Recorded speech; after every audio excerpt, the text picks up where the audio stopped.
Welcome to the Decatur Dish. Atlanta News First, in partnership with Decatur Dish, covers the news making headlines in and around DeKalb County. I am Maria Moreau, joined by the one and only Dan Wisenhunt from our media partners at Decatur Dish. I almost forgot your name for a second there, but it came That happens to me all the time. We're good. Welcome. This is live. We join you every Tuesday at 12:30 to talk about what's been going on in DeKalb County. And today you're taking us out to Tucker. So Tucker, last week there was an alleged incident. We're going to use the alleged a lot, involving a teacher who allegedly showed up at the high school under the influence. This was at 7 in the morning. She allegedly hit another vehicle in the carpool line. Reportedly, based on another media outlet's reporting, she was driving from picking up food. So we ran that story on Monday. I filed a records request, like you do, got it back, and it turns out she also allegedly had a loaded handgun in the vehicle. So that's prompted a lot of debate online about whether that is an appropriate thing for a teacher to have as a parent of a DeKalb County Schools student. I would argue that that is concerning if that report is true. And so that's where it's left. She's on administrative leave. She was arrested, released from jail. Obviously, that's going to be investigated. They've had some other high-profile incidents at Tucker High this year. So that's really where we are on that particular story. It's been an interesting couple of weeks at Tucker High. Has the school said anything to you? They sent out a letter to parents. Okay. Interesting that you mentioned that, because their spokesperson at DeKalb County Schools is on leave at the moment, and I'm not sure why. I've followed up. I hope he's okay. He's really good at his job. But following that story, I haven't been able to reach him, and they've given that over to some new spokespeople. So we'll hopefully find out what's going on there. Hopefully nothing serious. But Donnie, we miss you. Come back if you can. You did a good job, and we need you, buddy. With these types of stories, you have the impact on the students, concern from parents and the community itself. So we'll definitely stay on top of this. I know Decatur will continue to follow this one closely. I want to take folks a little broader to talk about DeKalb County as a whole. I mean, we talk about the crime stories out of DeKalb all the time. Our Atlanta News First reporter, Brittany Ford, actually sat down with the chief of police to talk about a federal partnership with the Justice Department to help curb violent crime in DeKalb County. Take a listen. The DeKalb County Police Department is the first agency in the state to participate in this program. We sat down with the police chief, who walked us through some of the trends they're seeing and how this new program will help them combat violent crime. But what can we do? What's the driving factor? How can we work with outside resources to address some of those factors that we as police normally can't control? Those are questions DeKalb County Police Chief Mirtha Ramos is hoping to get answered through their new partnership with the U.S. Department of Justice. Even though our violent crime numbers are down, and they have been decreasing every year, I still really feel like we need to do better. We need to bring those numbers to a more manageable level, rather than bringing it down by small increments. The department was selected to participate in the DOJ's National Public Safety Partnership Program. The exclusive program will provide the department with intensive training and technical assistance to combat violent crime. So they're going to assess technology. Are we using all the technology that's out there, or is there something that we're lacking? For the next 3 years, federal law enforcement partners will work alongside DKPD. Ramos listed the top crime trends within the county. We want to find a way to combat crime, but specifically violent crime, guns, gangs, youth. That is what we're dealing with right now. Efforts to elevate their mission to protect and serve. We need to be able to strengthen ourselves so that we can continue to do what we do in the community. The program starts next month. In Tucker, Brittany Ford, Atlanta News First. So, I mean, this is going to hopefully bring some changes to DeKalb County as a whole, and you've been in the community so long. This could have a lasting impact. I mean, we are talking about a federal program, more resources to the county, and the police chief herself saying she's optimistic about the situation. Yeah, and I want to point out that crime is at historic lows, particularly violent crime, but it is still top of mind. If you'll recall, we've had a few guests, Ted Terry, Lorraine Cochran-Johnson herself, have both said they've heard repeatedly from their constituents that crime is top of mind for them. So I would expect that this will be a major focus for them and our county officials going into 2025.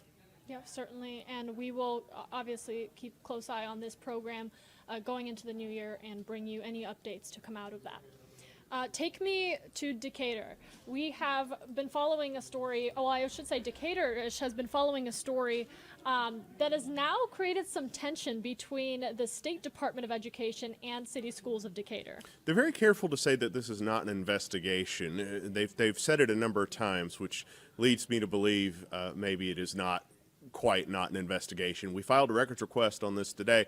The issue is that City Schools of Decatur has historically over-identified black students for special education services, and special education has been a contentious topic within the school district generally. It's why a lot of parents have pulled their kids out of the district, and now apparently the state has gotten involved and is putting some scrutiny on the school district over how it identifies black students for special education.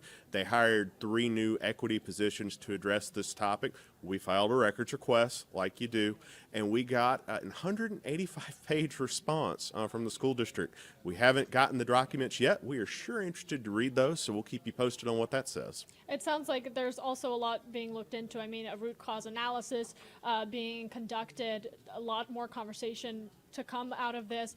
What are you following most closely? I'm interested to know the nature of what the state is looking into, particularly based on our own reporting. We've documented these issues pretty extensively within City Schools of Decatur, but not much has changed. I'm really interested to know why change has not happened with 3 subsequent superintendents. We're on our 3rd where this has been an issue. So I'd really like to know about that. How did we get here? Yeah, certainly, and we'll continue to follow this. All right. This is the Decatur Dish, and we always get amazing characters from the community, people doing good, local journalists joining us here. And so, Dan, introduce us to our next guest that we'll be speaking to in this installment of the Dish. Well, Anila Yoganathan's a personal friend of mine and just a terrific reporter. She writes for the Atlanta Business Chronicle. She's been really getting after it on the BioLab story, so we're going to talk about that. We're going to talk about the Atlanta Watershed issue and that break that happened earlier this year. And we're going to talk about a topic that you might not have heard much about, which is energy investments in the state of Georgia. Stick around. We'll be right back after this short commercial break. A local news team alerts you first before every storm, protects you with every investigation, and looks for all sides to every story. Atlanta's only locally owned news team is Atlanta News First. We might be new, but we were built here. That means more breaking news that matters, more first alert weather helping you plan, and more honest reporting so you can make up your own mind. The news you watch should be clear about their agenda. At Atlanta News First, our agenda is you. Joining us today is the one and only Anila Yoganathan, Atlanta Business Chronicle reporter. Anila, how are you doing today? Doing well. Thanks so much for having me on again. Well, thanks for joining us. Anila, I want to get right into it. You have done a tremendous job covering this BioLab fire story, and I know it's in Rockdale County. Catch us up. What happened at BioLab, and how does that affect us here in DeKalb County? Yeah, so I think, here in Atlanta, we like to think that Rockdale County and some of the outer metro counties are a little bit farther away, but the reality is it's just traffic. It is actually a lot closer than we realize. Rockdale County borders DeKalb, and what happened at BioLab was on September 29th, a fire broke out in the early hours of the morning, and it was contained, and then it reignited at around noon. And it kept going for most of the day, creating a plume of smoke and, a plume of chemicals kind of wafting from the site. You could see it from the highway, which is right next to it. And so it kind of went all over. And the next day there was kind of a fog that descended upon parts of the metro, and people were really concerned. What was in the air? What was happening? And a lot of people were smelling chemicals like pool sanitization, and that's what they manufacture at BioLab is pool sanitization products. So I got a text from the Georgia Department of Public Health that was very reassuring. It said that the chemical plume was unlikely to be harmful to most people. Yeah. Is that true? Was it unlikely to be harmful to most people, or is it a little more harmful to more people than that? Well, so the problem is that, every person's medical situation is different. And so especially to people that have respiratory illnesses like asthma or like lung conditions like COPD, they're more likely to be impacted from the emissions from that plant and that fire. And we're actually still learning the impacts of it. Department of Public Health released a report to us at the Business Chronicle, and they found that over 1,000 people from reporting hospitals and urgent cares sought medical treatment. Epidemiologists reviewed about a little over 400 of those. And what was interesting was from those reports, about 78% of the investigated cases were involved patients who were Black. And so, Rockdale County is a predominantly Black county, and there are vulnerable populations that are also living there that also experience pre-existing conditions and such. So we're still learning what came out of that fire, what came out of the plume that lasted for 2.5 weeks, and what conditions people are still experiencing. So for those of you who haven't been following Anila's work at the Business Chronicle, you really should, because it's been indispensable, essential coverage on this story. Aside from the health impacts, what is the most interesting thing you've learned about the BioLab situation since you started covering this story? So there's a lot of agencies that kind of had warning signs that things were not really right at BioLab, and so, this is not their first fire. They had a major one in 2004. They've had issues with the product that was involved in this particular case, basically causing a chain reaction and catching fire before. And they've also had like a string of OSHA violations. So, this facility has had its problems for a very long time. So, one thing that I'm wondering is, how did we let it get this bad? And, what's going to happen going forward? I mean, the facility is down. They have not started manufacturing processes back up again. I mean, the building was down. I don't know if they're going to rebuild that or what's going to happen there. But, the community is very concerned. There have been public meetings about this. So it's still top of mind in Rockdale County. We'll stick a pin in that and talk about another big story that happened this year, which was the water outage in Atlanta. Yeah. It's a huge story. It happened back in May. We knew it was going to be a big deal because we got 20 phone calls within a span of about 30 minutes saying that, hey, my water's out, and it was from all over the city. What happened? So there are water main breaks like almost every day. In DeKalb, we know this. Right. In DeKalb, in Atlanta, there's a lot of these. What happened on that particular day, the end of May, beginning of June, was a big one burst. And I think it was about 30 inches. And it happened in the business district of the city. And so, you had big and small businesses, buildings, and small mom and pop restaurants that were impacted. And so the scale to which it happened kind of caught a lot more attention than, kind of the daily smaller main breaks do. And, especially on the west side, they've experienced a lot of different main breaks as well as flooding issues. So, this is not new to them, but in this particular day, it just happened to hit the business district. So one thing I learned, first of all, it's really funny to us in DeKalb County when Atlanta's panicking about a water main break, and we're all over here like, oh, is it your first time? Because that happened to us last week. Right. One thing that I learned in the course of covering water main breaks in DeKalb County is everyone assumes that DeKalb County has this map like Georgia Power has, where they can diagnose the outages on a computer and they can see where things break. Not true. They gather that information. It's almost as ancient as the Roman aqueduct system. It's a very old system. And they only know about outages when you call and report them. Is that how Atlanta's works as well? Typically, that's how it works everywhere, because the thing is that when these pipes were installed, like, there were no such things as, GPS tracking, and, they kind of had maps, but, like, especially because Atlanta is one of the older cities, and so, some of these pipes were laid, like, about 100 years ago. And so, finding where all of them are is kind of difficult, and you won't know until something breaks. And even then, it's underground. So, it's not the same as, with the electric system. What needs to happen?